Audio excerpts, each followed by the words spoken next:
मी गणेश घाडगे, प्रकल्प समन्वयक, अटल भूजल योजना Solapur, DIP model action for rural change March Pune.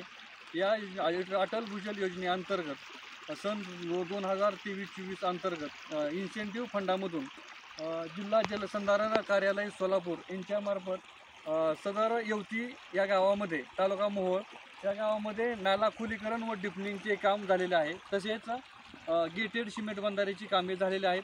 सन 2023-24मध्ये ह्या पावसाळ्यामध्ये सदरचे काम पाण्याने पूर्ण भरलेले आहे आणि सदरच्या आसपास शेतकऱ्यांना त्याचा फायदा झालेला आहे. तसेच विहिरीला पाणी वाढलेलं आहे.